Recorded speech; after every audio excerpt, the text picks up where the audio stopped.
Hello friends, मैं आपका स्वागत करती हूँ अपने चैनल सक्सेस भारत में। हम पिछले सेशन में पढ़ रहे थे ब्लड क्लॉटिंग के बारे में। पहले हमने पहले सेशन में पढ़ा था ब्लड के कंपोजिशन के बारे में। आज हम पढ़ेंगे ब्लड ग्रुप के बारे में। हम पिछले से ही स्टार्ट करेंगे जो हमने पिछला पढ़ाया था आपको। काफ़ी दिन से कई गैप हो गया। आई होप सब आप अच्छे होंगे।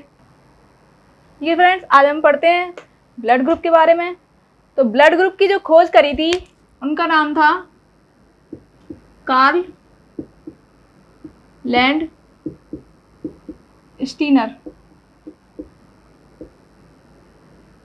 इन्हें रक्त वर्ग के जनक कहते हैं। इन्होंने जो खोज करी थी वो 1900 में की थी और इनको जो पुरस्कार मिला इसके लिए रक्त वर्ग की खोज के लिए वो 1930 में मिला। ठीक है, इन्हें कहते हैं रक्त वर्ग के जनक कार्ल लैंड स्टीनर। अब ब्लड के बारे में हम पढ़ते हैं। ब्लड ग्रुप कैसे जानते हैं? तो ब्लड में एक ग्लाइकोप्रोटीन पाई जाती है जिसे एंटीजन कहते हैं, जिसकी वजह से रक्त वर्ग बनते हैं। कौन सी प्रोटीन पाई जाती है? ग्लाइकोप्रोटीन पाई जाती है, इसकी वजह से रक्त वर्ग बनते हैं। इसे एंटीजन कहते हैं। अब एंटीजन क्या है उसके लिए हम पिछले सेशन में चलते हैं, जो हमने ब्लड ग्रुप के कंपोजिशन के बारे में पढ़ा था, जो हमारा फर्स्ट पार्ट था ब्लड के बारे में। हमने पढ़ा था कि ब्लड के कंपोजिशन दो पार्ट से मिलकर बना होता है, एक प्लाज्मा, एक ब्लड कॉर्पसल्स। प्लाज्मा जो कि 60% होता है और ब्लड कॉर्पसल्स होते हैं वो 40% होते हैं। प्लाज्मा लिक्विड होता है और ब्लड कॉर्पसल्स सॉलिड होते हैं। प्लाज्मा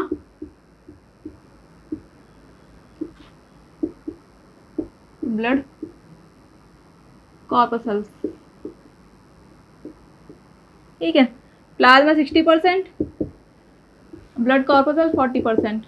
अब ब्लड कॉर्पसल्स को हमने 3 पार्ट में पढ़ा था, आरबीसी, डब्ल्यूबीसी और प्लेटलेट्स। आरबीसी के बारे में हमने जाना था कि अगर इसमें आयरन की जो ब्लड में जो है आयरन की मात्रा अगर कम होती है तो हीमोग्लोबिन कम हो जाता है। हीमोग्लोबिन कम होता है, आरबीसी कम हो जाती है। अगर आरबीसी कम हो गई तो ब्लड कम बनेगा और किसी भी काम में मन नहीं लगेगा। डब्ल्यूबीसी के बारे में पढ़ा था कि ये रोगों की प्रतिरोधक क्षमता बढ़ाता है। प्लेटलेट्स के बारे में पढ़ा था कि ये ब्लड को गाढ़ा बनाए रखने के लिए काम में आता है। ठीक है, इसके बारे में ज़्यादा जानने के लिए हमारे फर्स्ट पार्ट को देखें। ठीक है, अब हम आगे पढ़ेंगे, इसे नोट डाउन करिए। ठीक है, चलते हैं। प्लाज्मा, आरबीसी, इसमें हमें ब्लड ग्रुप के लिए डब्ल्यूबीसी और प्लेटलेट्स की ज़रूरत नहीं है, उसके बारे में हमने पढ़ा दिया है पहले ही। आगे इसमें पढ़ते हैं। जो प्लाज्मा होता है वो लिक्विड होता है। इसमें एक एंटीबॉडी होती है प्लाज्मा में जो तैरती रहती है, ये वाई शेप की होती है। एंटीबॉडी जिसे स्मॉल ए, 2 प्रकार की होती है, स्मॉल ए और स्मॉल बी से डिनोट करते हैं। ठीक है, और ये वाई शेप होती है। एंटीबॉडी ए जो होती है वो वाई शेप में, ये वी टाइप का होता है, और एंटीबॉडी बी होती है वो वाई शेप में कुछ कर्व लिए होती है। ठीक है, अब आरबीसी का आकार गोल होता है, इसलिए इसके एंटीजन का आकार भी गोल होता है। ठीक है, मैं पहले पढ़ा चुकी हूँ, आरबीसी का आकार गोल होता है। अब एंटीजन भी 2 तरह की होती है, कैपिटल ए और कैपिटल बी। ये ब्लड ग्रुप का जो निश्चित रूप से ब्लड ग्रुप का जो निर्धारण करती है वो एंटीजन ए और बी करती है। इसका मतलब क्या है कि जो ब्लड ग्रुप का निर्धारण करता है वो आरबीसी करती है। ब्लड ग्रुप की पहचान किससे होती है? आरबीसी से होती है, क्योंकि इसमें ही एंटीजन ए और एंटीजन बी जो कैपिटल होते हैं वो होते हैं। तो ब्लड ग्रुप जो ए होता है उसको कैसे पहचानेंगे एंटीजन को? क्योंकि आरबीसी का आकार गोल होता है। तो जो ए होता है, जो कार्ल लैंड स्टीनर ने क्या किया था कि उन्होंने खोज कैसे की? उन्होंने एक ब्लड लिया, मनुष्य का या किसी का भी ब्लड लिया, स्लाइड पर उस पर थोड़ी कांच की पट्टी रखी, उसे देखा, उसमें उन्होंने देखा कि कुछ गोल गोल आकार है। ठीक है, जो आरबीसी का है। अब उसमें गोल में आकार में क्या दिख रहा है कि उन्हें कुछ इस तरीके से किसी की ब्लड में इस टाइप से दिख रहा है। तो उन्होंने बोला कि ब्लड ग्रुप ए है, क्योंकि ए था, ए टाइप का था। ए कैसे बनता है? इस टाइप से। और किसी किसी के ब्लड में कुछ कर्व लिए दिखा इस तरह से। तो तो ये ब्लड ग्रुप बी हो गया। ठीक है, और किसी के ब्लड में ये दोनों ही नहीं थे तो उन्होंने इसका कह दिया कि ये ब्लड ग्रुप ओ है। ठीक है, और किसी के ब्लड में ये दोनों ही थे, मतलब ये आरबीसी हो गई, आरबीसी गोल होती है। अब ये भी है और इसमें ये भी है।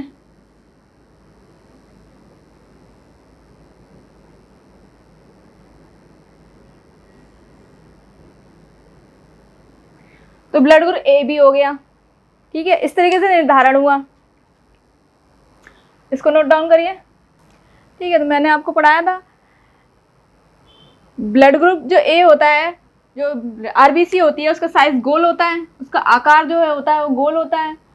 अब उसमें अगर एंटीजन ए है तो उसे इस टाइप से होगा।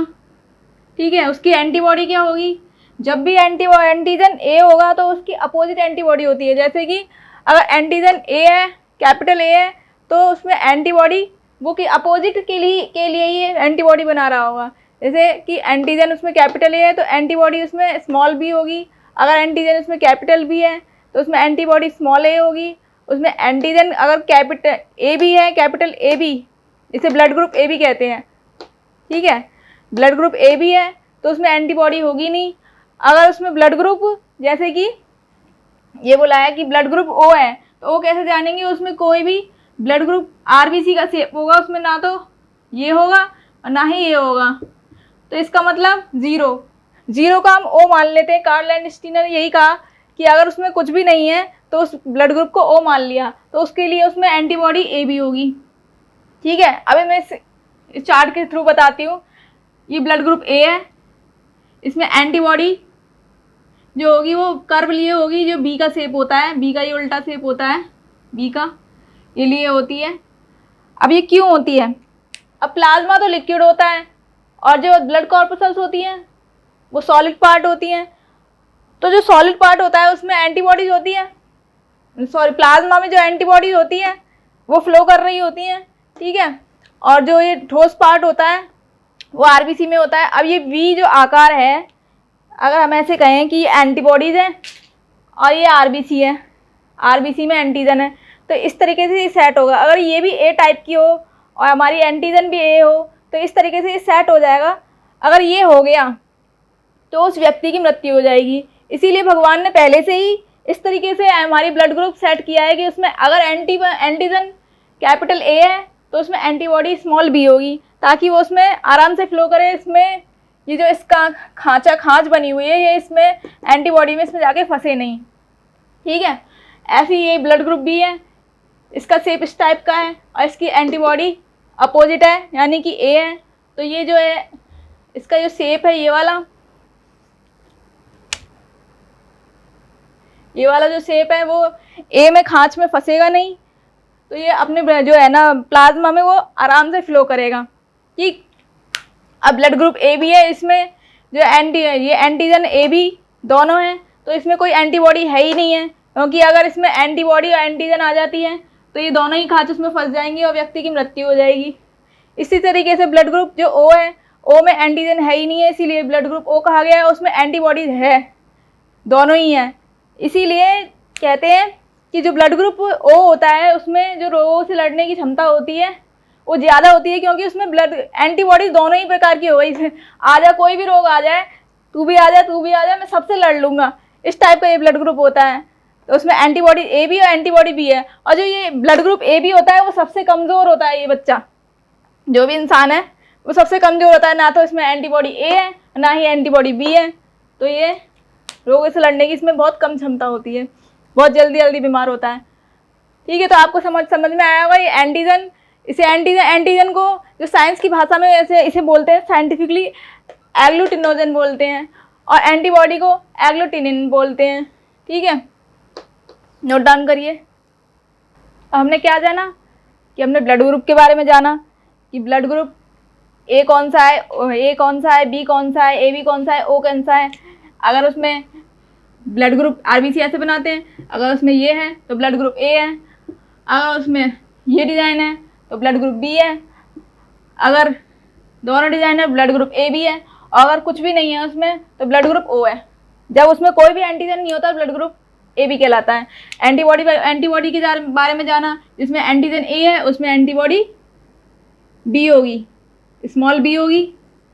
जिसमें एंटीजन बी है उसमें एंटीबॉडी ए होगी।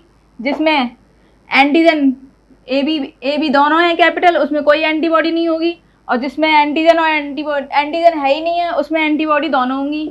ये हमने जान लिया। अब तुमने ये भी सुना होगा कि ब्लड ग्रुप पॉजिटिव और नेगेटिव के बारे में, इसे कैसे जानेंगे।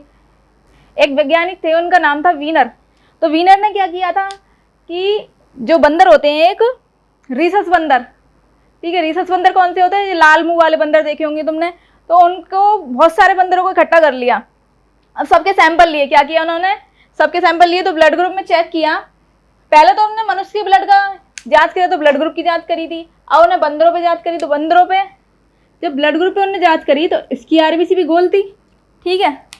अब उन्होंने देखा इसमें ये वाला साइन भी आ रहा है, ये वाला साइन भी आ रहा है किसी के ब्लड में, ठीक है।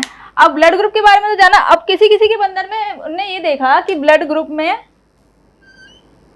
कि इस तरह का साइन आ रहा है कुछ, ये तो ब्लड ग्रुप ए हो गया, माना ये ब्लड ग्रुप ए है, ठीक है। इसमें बीच बीच में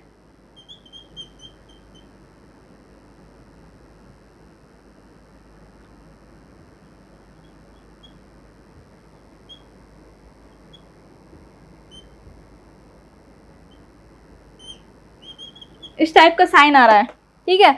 और किसी के दूसरे बंदर के में चेक किया तो इसमें ये साइन नहीं था।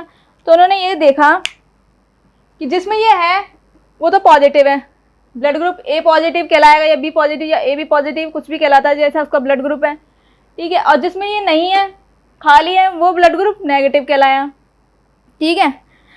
ये जो खोज की उनने बंदरों पे, तो उन बंदरों का नाम था रीसस बंदर, इसलिए इसको नाम दे दिया रीसस फैक्टर, रीसस फैक्टर, ठीक है।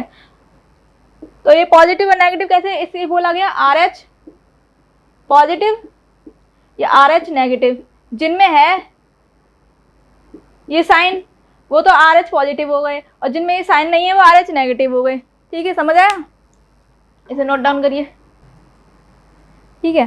तो हमने जाना क्या, अब ब्लड ग्रुप के बारे में जान लिया, ब्लड ग्रुप कैसे निकालेंगे, ब्लड पॉजिटिव है नेगेटिव है ये कैसे निकालेंगे, इसके बारे में जान लिया, ठीक है। ब्लड के फ्लो को जान लिया, किसमें एंटीजन होगी तो किसमें क्या एंटीबॉडी होगी, ये जान लिया। अब जानेंगे कि मदर और फादर में ब्लड ग्रुप क्या होता है, क्या हो तो उसके चिल्ड्रन संभावित क्या हो, किस ब्लड ग्रुप में हो सकते हैं, ठीक है। तो इसे जानते हैं एक सारणी के थ्रू कि अगर ब्लड मदर का O होता है और फादर का O होता है, इसे हम अपोजिट भी ले सकते हैं, ठीक है। जैसे कि ब्लड मदर का O है फादर का A, या फिर फादर का A O हो मदर का O A है, अपोजिट ले सकते हैं। इसी तरीके से चलेंगे। अभी हम इस तरीके से सारणी लेते हैं, मदर का अगर O ब्लड ग्रुप है और फादर का अगर O ब्लड ग्रुप है तो 100% चांस बनते हैं कि जो चिल्ड्रंस होंगे उसके जितने भी वो 100% O% के ही होंगे, O ब्लड ग्रुप के ही होंगे, सॉरी, ठीक है। अगर मदर का ब्लड ग्रुप O है और फादर का ब्लड ग्रुप A है तो 50-50 चांस बनते हैं कि ब्लड ग्रुप O और A के 50-50% चांस बनते हैं, ठीक है। अगर मदर का ब्लड ग्रुप O है और फादर का ब्लड ग्रुप B है तो चांस बनते हैं 50-50% चांस बनते हैं ब्लड ग्रुप O के और ब्लड ग्रुप B के, ठीक है। अगर O का मदर का ब्लड ग्रुप O है और फादर का ब्लड ग्रुप AB है तो 50-50 चांस बनेंगे ब्लड ग्रुप A के और ब्लड ग्रुप B के। अब इसमें एक बात समझते हैं, जब भी ब्लड ग्रुप AB किसी भी ब्लड ग्रुप के साथ मिलता है तो वो ब्लड ग्रुप O को नहीं लाएगा, ठीक है। इस तरीके से समझ लीजिए कि ब्लड ग्रुप AB की O से दुश्मनी है, जब भी A आएगा O को नहीं लाएगा, O गायब हो जाएगा, ठीक है। तो ब्लड ग्रुप अगर O मदर का है और फादर का AB है तो A नहीं है, O नहीं आएगा, ब्लड ग्रुप A आएगा और ब्लड ग्रुप B आएगा, ठीक है। अगर मदर का ब्लड ग्रुप A है और फादर का ब्लड ग्रुप A है तो 66% चांस बनते हैं कि ब्लड ग्रुप A हो और 33% चांस बनते हैं कि ब्लड ग्रुप O हो, ठीक है। अगर मदर का ब्लड ग्रुप ए है और फादर का ब्लड ग्रुप बी है तो 25% चांस बनते हैं सभी ब्लड ग्रुप के।